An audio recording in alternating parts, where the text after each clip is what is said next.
வணக்கம். இன்னைக்கு 2024 குரு பெயர்ச்சியை பத்தி பார்க்கிறோம். ரிஷப ராசி அன்பர்களுக்கு செல்வச் சேர்க்கையில் தட்டி தூக்கும் ரிஷபம், இதுதான் தலைப்பு. ரிஷபம் காலச்சக்கரத்துக்கு 2வது ராசி.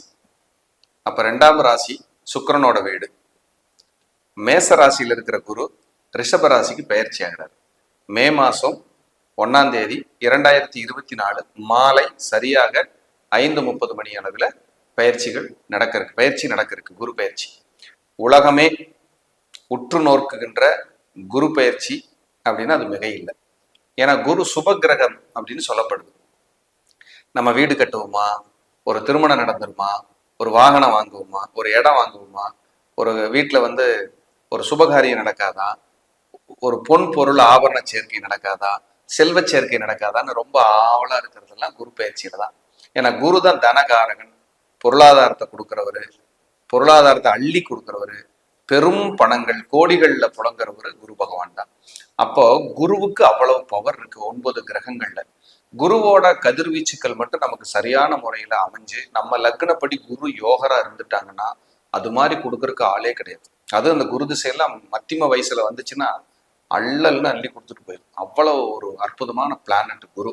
சில லக்னங்களுக்கு அவர் மோசமா இருப்பாரு, சில லக்னங்களுக்கு அவர் சிறப்பா இருக்க மாட்டார். குறிப்பா இப்ப பேசுறது பெயர்ச்சி. ஒரு ராசியிலிருந்து இன்னொரு ராசிக்கு குரு மாறுறாரு இல்லைங்களா, அது 12 ராசிக்கும் என்ன மாதிரியான பலன்களை சொல்லுது அப்படிங்கிறத நம்ம இன்னைக்கு பார்க்க இருக்கிற ஒரு கண்டென்ட். அப்ப ரிஷப ராசிக்காரங்களுக்கு இவ்வளவு காலமா 12ஆம் இடத்துல குரு இருந்திருக்காரு. இப்ப உங்க ராசி மேல குரு வர்றாரு. இதுக்கு பேரு ஜென்ம குருன்னு சொல்லுவாங்க. சிலர் சொல்லுவாங்க, சார் ஜென்மத்தில் குரு, ராமர் வனவாசம், அப்படி எங்களுக்கெல்லாம் ஒரு பெரிய ஒரு நெருக்கடியோ கஷ்டமோ வந்துருமா சார்? அப்படியெல்லாம் இல்லைங்க. குருவுக்கு கடவுள் அருளால 3 பார்வைகள் இருக்கு. இயற்கை சுபர்னு பேர். 5, 7, 9 இடங்களை பார்ப்பார் தான் நிக்கிற இடத்துல இருந்து. அப்ப குரு இருக்கிற இடத்தை விட பார்க்கிற இடத்துக்கு பவர் அதிகம். அப்ப உங்களுக்கு குரு கோச்சாரத்திலையும் இப்படித்தான், இருக்கிற இடத்துல இருந்து பார்க்கிற இடத்துக்கு பவர் அதிகம்ங்கிறது ஒரு வரி. அப்ப குரு உங்களுக்கு உங்க ராசி மேல இருக்காருன்னா அலைச்சல் இருக்கும். அந்த அலைச்சல் வீணான அலைச்சலா இருக்கும். இதுல மாறவே மாறாது. அந்த அலைஞ்சு திரிஞ்சுதான் அது கிடைக்க போகுது. ஒரு வேலைக்காக நிறைய ரிஸ்க் எடுக்கிறது, ஒரு வேலைக்காக நிறைய முறை போய் அப்ரோச் பண்றது, ஒரு வேலையை நினைச்சு மன உளைச்சல் அடைகிறது, ஒரு வேலை நடக்கலையே அப்படின்னு அவச்சொல் வர்றது, ஒரு வேலை நடக்கலையே அப்படின்னு கவலைப்படுறது, இதெல்லாம் ஜென்ம குரு. குடும்பத்துல கூட சில நேரங்கள்ல வாக்குவாதம், சண்டை சத்தம், கசப்புகள் எல்லாம் வந்து போகும். ஏன்னா உங்க டென்ஷன்னால. அதெல்லாம் எதுவும் இல்லை, மனசு அமைதியை வச்சுக்கணும். இது ஜென்ம குரு காலம். எந்த முடிவா இருந்தாலும் யோசிச்சு நான் எடுக்க போறேன், அப்படி எடுத்தேன்னா எனக்கு தோல்வி இல்லை அப்படின்னு நீங்க முதல்ல மைண்ட் செட் பண்ணுங்க.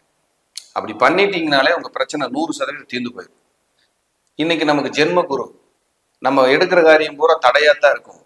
அப்பன்னா 1 வருஷத்துக்கு வீடு கட்ட முடியாது, கல்யாணம் பண்ண முடியாது, நல்லது கெட்டது பார்க்க முடியாது, சுபகாரியத்துக்கு நம்ம போய் பண்ண முடியாது, பண வரவு செலவு செய்ய முடியாது.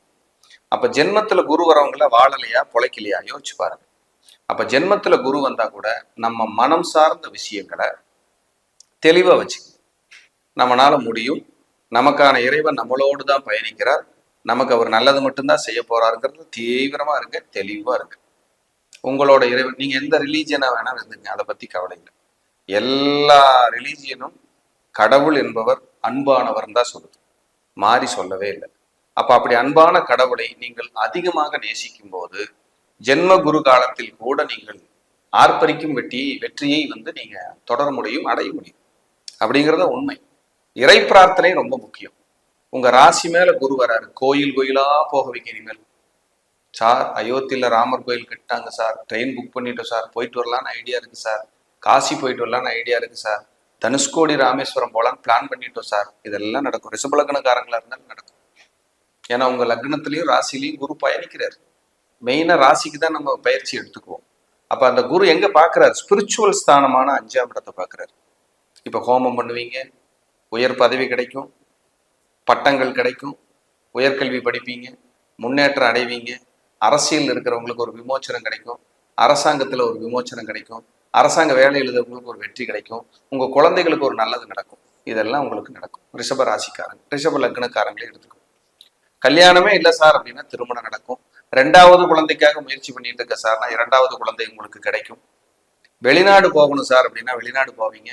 55-60 வயசுல உள்ளவங்க சம்பந்தி ஆகிற வாய்ப்பு இருக்குமா சார்னா சம்பந்தி ஆவீங்க. பேசாத உறவுகள், பேசாத சொந்தங்கள் எல்லாம் இப்ப வந்து பேச போகுது. உங்க மேல, உங்க குடும்பத்து மேல இருந்த கசப்புணர்வுகள் எல்லாம் நீங்க போகுது. தூரதேச பயணம் போறதுக்கான வாய்ப்புகளை ஏற்படுத்தி கொடுக்க போகுது இந்த குரு பயிற்சி. இவ்வளவெல்லாம் நல்லது செய்தே, ஜென்ம குருவை கண்டு எதுக்கு சார் பயப்படுறீங்க? கவலைப்படாதீங்க. அந்த மன உளைச்சல் இருக்கும். அந்த மன உளைச்சலை திடகாத்திரமாக மாற்றிக்கொள்ள இறை பரிகாரம் மிக மிக முக்கியம். அந்த இறைவனை சரணாகதி அடைங்க. ஒன்றுமே வராது, உங்களுக்கு மைனஸே வராது கண்டிப்பா. அந்த குரு 5ஆம் இடத்தை பார்த்து 7ஆம் இடத்தை பார்த்து 9ஆம் இடத்தையும் பார்க்கிறார். சார் நான் வெளிநாடுக்கு ரொம்ப காலமா ட்ரை பண்ணிட்டு இருக்கேன் சார். கட்டாயம் நீங்க வெளிநாடு போவீங்க. வெளிநாடு உங்களை போக வைக்கிறதுக்கான தூண்டுதலையாவது கொடுக்காம போகாது இந்த பயிற்சி. உங்க தந்தையார் கூட கருத்து வேறுபாடு இருந்தது நீங்கும். உங்க தந்தையாருக்கு உடல் உபத்திரமா இருக்குது, சரியாகிறதுக்கான அதிக வாய்ப்புகள் இருக்கு. உங்க தந்தையார் குடும்பத்தில் உறவுகளோட கசப்புகள் இருந்தது, நீங்கிறதுக்கான அதிக வாய்ப்புகள் இருக்கு. உங்களுக்கு பெயர், புகழ், அந்தஸ்து, கௌரவம் இதெல்லாம் கெட்டு போச்சு சார், சீரழிஞ்சு போயிட்டேன் சார், இனியாவது எனக்கு விமோச்சனம் இருக்கு சார். கட்டாயம் விமோச்சனம் உண்டு. குலதெய்வ கோயிலுக்கு எங்களால போக முடியல சார், போயிட்டு வருவீங்க இனிமேல் சாந்தமா. அங்க போன உங்களுக்கு முதல் மரியாதை கிடைக்கும் சார். நீங்க போயிட்டு வந்தீங்கன்னா மன நிறைவாயிரும். இத்தனை நாள் அப்படி இல்லை சார், இப்ப ரொம்ப நல்லா இருக்கு சார், குலதெய்வம் போயிட்டு வந்து சூப்பரா இருக்கு சார். சார் நகையெல்லாம் அடமானத்துல இருக்கு, திருப்பிடுவீங்க, எடுத்துருவீங்க, நல்லது நடக்கும் கட்டாயம். என்ன ஜென்ம குருவா இருக்கிறதால அலைச்சல், வீண் அலைச்சல் அது வரும். யாருக்கு தான் கஷ்டம் இல்லை? யாருக்கு சார் கஷ்டம் இல்லை? கடவுளே கஷ்டப்பட்டு தான் சார் அடுத்த ஸ்டேஜ், அடுத்த ஸ்டெப் வர்றாரு. கடவுள் கதைகள் படிச்சிருக்கோம்ல, புராணங்கள், கடவுளுடைய அந்த ஹிஸ்டரி, அந்த இது தெரியுமில்ல, சார் இப்படி இருந்தாங்க, இவங்கெல்லாம் இப்படி கஷ்டப்பட்டு இவங்க வந்தாங்க, இப்படி வந்தாங்கன்னு படிக்கிறோம். இப்ப நம்ம மானுட பிறவிகள். ஆனா ஒரே ஒரு கிஃப்ட், நம்மளோட கடவுள் இருக்கார். நம்ம கும்பிட்டோம்னா செவி கொடுப்பார், செவி கொடுத்து கேட்பார். அந்த நம்பிக்கையோட பயணிச்சிங்கன்னா இறைபலம் உங்க கூடவே இருக்கும். அதனால பயிற்சிகளை கண்டு நீங்கள் மனம் தளர தேவையில்லை. குறிப்பாக ஜென்ம குருவாக இருந்து நீங்கள் மனம் தளர தேவையில்லை. நான் ஜோதிடம் மட்டும் சொல்லிங்க, வாழ்க்கையும் சேர்ந்து சொல்றேன். என் கிளைண்ட்டுகளுக்கு நல்லா வரணும், ஜெயிக்கணும், முன்னேறணுங்கிறதுல நான் தீவிரமா இருக்கேன். அது எல்லாம் உங்களுக்கும் கிடைக்கணுங்கிறதுல நான் ரொம்ப ஆண்டவனை என்னைக்குமே என் ஆபீஸ்ல விளக்கு ஏற்றும் போது என் கிளைண்ட்டு என்கிட்ட பார்க்க வர்றாங்கன்னா அவங்க எப்படியாவது ஜெயிச்சிடணும், அவங்களுக்கு நல்வழி காட்டு, அவங்க கூட இருந்து அவங்களை இயக்குப்பா அப்படின்னு தான் நான் வேண்டிக்குவேன். அதெல்லாம் நடந்துகிட்டு இருக்குங்க இறையருளால. என் கையில ஒண்ணும் இல்லை, எல்லாமே இறைபலம் தான். அதே போல உங்களுக்கு 9ஆம் இடத்தை குரு பார்க்கறதால பிஹெச்டி படிக்க முடியாதவங்க படிப்பீங்க. உயர்ந்த அந்தஸ்து, புகழ் நல்லா இருக்கும். தந்தையாரோட இருந்த கருத்து வேறுபாடுகள் நீங்கும். அதே போல உங்களுக்கு மனைவிக்கு உங்களுக்கு பிரச்சனை இருந்தால் சரியாகும். உங்களுக்கு பார்ட்னர்ஷிப்ல இருந்த பிரச்சனை சரியாகும். பார்ட்னர் விலகி போயிட்டாரு ஆனா இன்னும் செட்டில்மெண்ட் ஆகலைன்னா செட்டில்மெண்ட் ஆகும். உங்களுக்கு குழந்தைகளோட இருந்த மன அழுத்தம் நீங்கும். குழந்தைகளுக்கு உயிர் சொத்து எழுதணுங்கிறவங்க வெயிட் பண்ணிட்டு இருந்தீங்கன்னா எழுதி வைப்பீங்க. இப்போ அதுக்கான வாய்ப்பு, அது சரியாகிறதுக்கான வாய்ப்பு. ஒரு இட பிரச்சனை, தட பிரச்சனை, டாக்குமெண்ட் இஷ்யூஸ் இருக்கு, சரியாகும்னா அதுக்கு இப்போ சரியாகக்கூடிய காலம். சூப்பரா ரெடியாகும். போட்டித் தேர்வுக்கு ஒரு பதவிக்காக எக்ஸாம் எழுதுனா எக்ஸாம்ல வெற்றி கிடைக்கும். எவ்வளவு நல்லது இருக்கு பாருங்க.